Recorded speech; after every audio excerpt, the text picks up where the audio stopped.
Hey everyone, just a heads up, we'll be streaming over on Twitch later tonight and plenty more in the future as well, and I've got drops enabled over on the stream. So if you want to come and hang out and watch some Call of Duty live and also get some free rewards in-game for it, feel free to come and check me out, link is down below. Anyways, on to today's video. Ladies and gentlemen, hey hi, how you doing? Welcome back to the channel. One of the main focuses for content this year in-game is of course the blueprints. Blueprints hold essentially these same properties as variants that we've seen in other Call of Duty titles. However, this year they carry with them unique one-off camos that can only be found on that blueprint specifically. So with Season 2 officially here and plenty of new blueprints available, today I wanted to break down 10 of the best blueprints from both a visual or cosmetic standpoint, and also from an actual efficiency standpoint, taking into consideration the setups that are actually in use. But before we jump into it, if you're new here, I am always covering the latest Call of Duty news and intel, so feel free to subscribe with your notifications turned on to stay up to date with all of that. And of course, if you enjoy the video at any point, let me know by dropping a like on it. Now, I do want to preface this list of blueprints by saying that 1, yes, blueprints at the end of the day really only change the look of the weapon, they are strictly cosmetic, and you can just build all of these loadouts by selecting these same exact attachments. However, the catch is, you won't have the unique camo or the attachment variants that look different in some cases. Then 2, as I mentioned, this is based somewhat off of how each blueprint looks, but the attachment setups also factor into the list too, as each of these blueprints don't just look really good, but they do also perform well on top of that, which is of course equally, if not even more important. Now, getting into the list itself, the first variant we're taking a look at is going to be one of the newest variants to hit the game, that being the SHADOWSIGHT GRAU 556 blueprint, which is unlocked through the Battle Pass at tier 85. And much like the rest of the blueprints we've got on deck today, we are not going to be changing any attachments unless we have a spot to fill. So basically, what you see is what you get. Now, the GRAU is without a doubt a top 5 weapon in my own opinion. This thing is an absolute beast in pretty much any type of engagement. However, I will say, the one place where it suffers the most or where it's the least effective is those CQC or close range engagements. But, lo and behold, the SHADOWSIGHT variant is entirely built around those close quarters fights. So this blueprint comes with the compensator muzzle, so the recoil will be a bit easier to manage. Then it's got the ZLR Drifter A08 barrel, which helps with the recoil control and the overall mobility of the weapon as well. Then it's also got the 5mW laser on there, and this is obviously going to help with the hipfire accuracy, but the sprint to fire speed also increases with this equipped, so even more mobility increases there. The SHADOWSIGHT also features the GI Mini Reflex, which I would say is not entirely necessary, so honestly I would swap this one out for maybe the XRK Void 2 grip, seeing as the last attachment is the no stock option, which once again increases the mobility. So the clear theme with this variant is speed, and it actually works pretty well because the GRAU already has the power. To be fair, the range does decrease some with this setup, but if you play it around medium and close range engagements, it is going to end up being really effective. Now, moving on, the second blueprint we've got for today is going to be the DEVOURER for the ODEN, which I'd say certainly looks a whole lot cooler than the SHADOWSIGHT GRAU, and it also has a decent setup as well, so it is kind of a win-win for that. As you can see, it features, I believe, a hyena on the face of the weapon with some claw marks around various edges, which I honestly think looks really nice. Now, the ODEN is a beast of an assault rifle as is, however, its biggest drawback is definitely the recoil. It can be pretty unforgiving in some cases, but luckily, this setup actually combats it pretty well. For starters, we've got the muzzle brake for recoil help, so that is a big plus right away. Then we've got the tack laser, which is going to help some with stabilization, and also the mobility too, so even more pros for that. This blueprint also has the ODEN Ultralight Hollow Stock for better strafing speed, the Commando foregrip for even more control, and lastly, Sleight of Hand for a faster reload speed. So, like I said, the accuracy and control of the weapon are really targeted quite a bit with this attachment setup, which is what the ODEN needs the most focus on. So it's going to make it a lot easier to use all around. And I'd say it looks great in-game in addition to the pros the setup offers, so yet again, a win-win here. Then, getting into the third blueprint, this time we're looking at the Undertaker Striker 45 variant, which is actually available at tier 100 in the Battle Pass.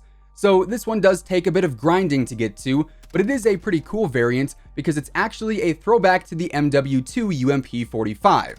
I will say there is no crazy cool camo on this one, but the nod to the UMP I think gives this gun enough of a unique touch to have it on the list. Now, this blueprint consists of the lightweight suppressor, which really doesn't do anything outside of basic sound suppression. So truth be told, I would probably opt for the monolithic suppressor instead. Then it's got the 5mW laser, which helps with the accuracy and the mobility, the PBX Holo 7 sight, which is a throwback to MW2, as a lot of people would use a holographic sight on the UMP back in the day. Personally, I was always more of an iron sights type of guy, but hey, to each their own.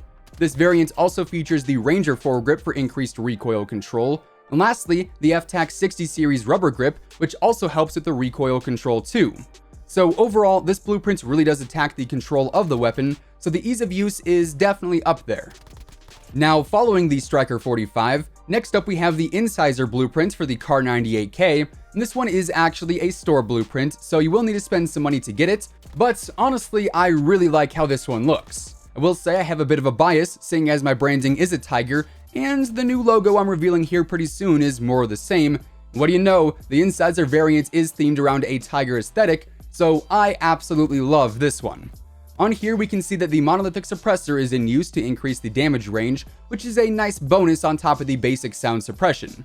Then we've got the TAC laser for increased mobility and stability, the Scout combat optic, which is just a decent optic in my opinion. It's usable, but it's not the best. I would probably change that one out in the future. But then it's followed by the STVOL precision comb stock, which increases the stability. And finally, it's got the stippled grip tape, which is a personal favorite of mine. So that is a nice way to close things out for this one. Then we've got the Dame Fortuna blueprint for the AUG, which is a pretty flashy one to say the least. You know, it is bright pink, so it really stands out, but the setup on this one is actually pretty solid. It features the Forged Tac CQB comb stock, which increases the ADS speed, the tactical foregrip for extra stability, the 5.56 NATO 30-round mags to convert the AUG into an assault rifle, and lastly, the frangible disabling perk, which disables tactical sprints when you hit an enemy's legs. Now, that is of course only 4 attachment spots, so I also like to add the stippled grip tape on there for some extra mobility too. Now, blueprint number 6 for today is going to be the SUNSPOT AX50, which is yet another store variant, but it does boast a cool bronze camo all across the weapon, which I think looks pretty nice. On here, we've got the monolithic suppressor, which ups the damage range, the TAC laser, which increases the stability and mobility again, the SynGuard Arms assassin stock, which increases the ADS speed, the 7-round mags, that's pretty self-explanatory, and finally the focus perk, which reduces flinch. So all around a very solid sniper class when it comes down to it. Then, staying on the trend of snipers, we also have the Suffering's End variant for the AX50 as well, which is actually one of the more rare variants since it is exclusive to PlayStation 4 through a mission challenge. Now, this blueprint features the flash guard to conceal muzzle flash, the 32-inch factory barrel to increase the range, control, and the bullet velocity, the variable zoom scope, the SynGuard Arms assassin stock once more, and the granulated grip tape, which increases stability. Continuing on, blueprint number 8 is going to be the Cerulean Kilo variant, which is another store unlock, but it does feature blue tracer rounds and a pretty cool color scheme, so it is unique in that sense. Now on here we've got the TAC laser once more, the canted hybrid scope, which is definitely not my favorite, so I would probably swap that one out moving forward, the SynGuard Arms Sniper Pro stock, which increases the stability, the Commando foregrip for less recoil, and the 60-round mags for more ammo, which altogether makes this setup great for a medium and long-range based playstyle. Then, next up we've got the Flood MP5 blueprint, which was actually a free gift for the holidays that most players got. I know the system was kind of glitchy there, and this one features a pretty sleek red camo on it, and I mean, it's the MP5, so naturally it is going to be pretty good. So on here we've got the FSS mini barrel for better mobility, the Forged Tac ultralight stock for better strafing speed, the operator foregrip for more recoil control, the 45-round mags, and the sleight of hand perk for faster reloading. Honestly, not much I gotta say about this one. It is a beast for CQC, being that it is the MP5, and it holds its own elsewhere too. And now we're to the final variant for this video, which is going to be the Royal Decree 50GS, which was unlocked for winning the first ever gunfight tournament in-game. Now, this setup only features the lightweight trigger for a better fire rate, the rubberized grip tape for more recoil control, and the Mo Money perk for extra headshot XP. So, on top of that, I also add the Enforcer barrel for more range, control, and bullet velocity, and the TAC laser for the same reasons as before, which really allows the 50GS to be a mini sniper in a sense.